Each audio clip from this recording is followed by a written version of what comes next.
മുഖ്യമന്ത്രി പിണറായി വിജയനെ വിമർശിച്ച് CPM-നെ കടന്നാക്രമിച്ചുകൊണ്ട് ദേശാഭിമാനിയുടെ മുൻ അസോസിയേറ്റ് എഡിറ്ററും ജനശക്തി മാസിക എഡിറ്ററുമായിട്ടുള്ള ജി ശക്തിധരൻ രംഗത്ത് വരികയാണ്. CPM-നെ വിടാതെ വേട്ടയാടുകയാണ് ഇതിലൂടെ ശക്തിധരനും.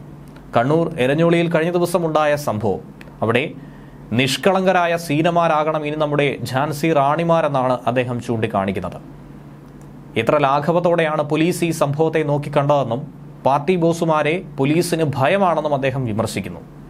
സീനയെ CPM എത്ര ഭയപ്പെടുത്തിയാലും കേരളം അവർക്കൊപ്പം ഉണ്ടായിരിക്കും. പേപ്പട്ടികൾ വീട്ടിലെത്തി സീനയെ ഭീഷണിപ്പെടുത്തിയെന്നത്രേ. ഈ ഗുണ്ടാ സംഘത്തിന് കീഴ്പ്പെട്ട് ജീവിച്ചില്ലെങ്കിൽ ആരെങ്കിലും വീട്ടിൽ ചത്തുകിടന്നാൽ ശവമെടുക്കാൻ പോലും ആരും ചെല്ലില്ല എന്ന് പറഞ്ഞ് ഭയപ്പെടുത്തി. എടോ പുല്ലേ, ഇവിടെ പിണറായി വിജയനാണോ ഈ പണി ചെയ്തുകൊണ്ടിരിക്കുന്നത് എന്ന ചോദ്യമാണ് ശക്തിധരൻ ഉയർത്തിയത്. ഈ മുഖ്യമന്ത്രി സീനയുടെ വീട്ടിലെത്തി എത്ര ജഡമെടുത്ത് പുഴുങ്ങിത്തിന്നുമെന്ന ശക്തമായ ഭാഷയിലുള്ള വിമർശനമാണ് അദ്ദേഹം കുറിച്ചിരിക്കുന്നത്. കഴിഞ്ഞ ദിവസമായിരുന്നു കണ്ണൂർ എരഞ്ഞോളി സ്ഫോടനത്തിൽ വയോധികൻ മരിച്ചതിന് പിന്നാലെ CPM-നെതിരെ വെളിപ്പെടുത്തലുമായി സീന എന്ന അയൽക്കാരി രംഗത്ത് വന്നത്. എന്നാൽ ഈ വെളിപ്പെടുത്തൽ നടത്തിയ സീനയുടെ കുടക്കളത്തെ വീട്ടിൽ പാർട്ടിയുടെ വനിതാ നേതാക്കളെത്തി ഒരു താക്കീത് നൽകി എന്ന വെളിപ്പെടുത്തൽ സീന തന്നെ മാധ്യമങ്ങളോട് പറഞ്ഞിരുന്നു. ബുധനാഴ്ച രാത്രിയാണ് പഞ്ചായത്ത് അംഗം ഉൾപ്പെടെയുള്ള 3 അംഗങ്ങൾ എത്തിയത്. മകളെ പറഞ്ഞ് മനസ്സിലാക്കണമെന്ന് അവർ അമ്മയെ ഉപദേശിച്ചു. അതിന്റെ അർത്ഥം എന്താണെന്ന് തനിക്ക് മനസ്സിലാകുമെന്നാണ് സീന പറഞ്ഞത്. ഇത്രയും കാലം പാർട്ടിക്കാരുടെ ഇടയിൽ ജീവിച്ചതാണ്. അവർ എന്തൊക്കെ ചെയ്യുമെന്നും എന്തൊക്കെ പറയുമെന്നും നല്ല ധാരണയുണ്ട്. ഭയപ്പെടുന്നില്ല എന്നും വീട്ടിൽ വന്നവരോട് നിങ്ങൾ നമ്മളെ കൊല്ലുമോ എന്ന് അമ്മ ചോദിച്ചപ്പോൾ ചിരിയായിരുന്നു മറുപടിയെന്നുമാണ് സീന പറഞ്ഞത്. ഇതിനുള്ള വിമർശനമായി തന്നെയാണ് ജി ശക്തിധരൻ തന്റെ ഫേസ്ബുക്കിലൂടെ ഇങ്ങനെ ഒരു കുറിപ്പും പങ്കുവച്ചത്. ജി ശക്തിധരന്റെ ഫേസ്ബുക്ക് പോസ്റ്റിന്റെ പൂർണ്ണരൂപം ഇങ്ങനെയാണ്: സോദരരെ, സീനയാണ് നമ്മുടെ ഝാൻസി റാണി. കേരളം സമസ്ത സന്നാഹങ്ങളോടെ ഒരു അന്തിമ പോരാട്ടത്തിലേക്ക് നീങ്ങേണ്ട ഘട്ടമായോ? ഫാസിസവും ഫാസിസ്റ്റ് വിരുദ്ധരും തമ്മിലാണോ ഇനി അംഗം? കണ്ണൂർ എരിഞ്ഞോളിയിലെ നിഷ്കളങ്കരായ സീനമാരാകണം ഇനി നമ്മുടെ ഝാൻസി റാണിമാർ. ജനങ്ങളുടെ സ്വൈര്യത തർക്കാൻ തലങ്ങും വിലങ്ങും കൊണ്ടിടുന്ന ഉഗ്ര സ്ഫോടക ശേഷിയുള്ള ബോംബുകൾ ഏമാന്മാരെ നോക്കി കൊഞ്ഞണം കുത്തുകയാണ്. കേരളത്തിലെ ഏറ്റവും വലിയ കമ്മ്യൂണിസ്റ്റ് പാർട്ടിയുടെ അത്യുന്നത നേതാവ് ജാള്യം കൊണ്ട് തലപൊക്കാനാകാതെ എളിഭ്യനായി നടക്കുന്നത് കാണുമ്പോൾ മാനമുണ്ടെങ്കിൽ ആ തൊപ്പി ഊരി സീനയുടെ തലയിൽ വെക്കണം. ഒരു വലിയ സമൂഹത്തോടാണ് ആ യുവതി നട്ടല്ലുയർത്തി സംസാരിച്ചത്. നീതി സീനയുടെ പക്ഷത്താണ്.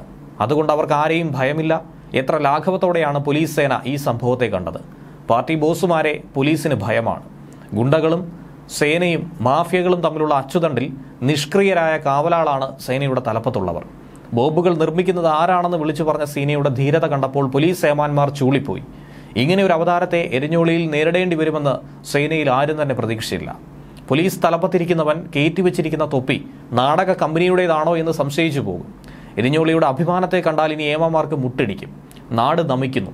സീനയാണ് മാതൃക. ബോംബുകൾ തെരയലും കണ്ടെത്തലും ഓരോ പൗരന്റെയും ഉത്തരവാദിത്തമാണോ? പോലീസുകാരന്മാരുടെ വീട്ടുവളപ്പിൽ ബോംബിരുന്നാലും അതും കണ്ടെത്തുക അവരവരുടെ കടമയാണോ? എന്നാൽ പിന്നെ എന്തിനാണ് ഇവിടെ പോലീസ്? ബോംബ് സ്ഫോടനത്തെ തുടർന്ന് എരിഞ്ഞോളിയിൽ ഒരാളുടെ ജീവൻ നഷ്ടപ്പെട്ട സംഭവത്തിൽ ഭയചകിതരാണ് ജനങ്ങൾ. സീനയെ CPM എത്ര ഭയപ്പെടുത്തിയാലും കേരളം ഒപ്പമുണ്ടാകും. പേപ്പട്ടികൾ വീട്ടിലെത്തി സീനയെ ഭീഷണിപ്പെടുത്തിയത്രേ. ഈ ഗുണ്ടാ സംഘത്തിന് കീഴ്പ്പെട്ട് ജീവിച്ചില്ലെങ്കിൽ ആരെങ്കിലും വീട്ടിൽ ചത്തുകിടന്നാൽ ശവമെടുക്കാൻ പോലും ആരും ചെല്ലില്ലത്രേ. എടോ പുല്ലേ, ഇവിടെ പിണറായി വിജയനാണോ ഈ പണി ചെയ്തുകൊണ്ടിരിക്കുന്നത്? ശവമടക്കാൻ ഇനി ആരെയും കിട്ടില്ലത്രേ. ഈ മുഖ്യമന്ത്രി എരിഞ്ഞോളിയിലെ സീനയുടെ വീട്ടിൽ ചെന്ന് എത്ര ജഡമെടുത്ത് പുഴുങ്ങിത്തിന്നും? അതൊന്ന് കാണണമല്ലോ. ജഡമെല്ലാം എടുത്ത് പുഴുങ്ങിത്തിന്നുമോ?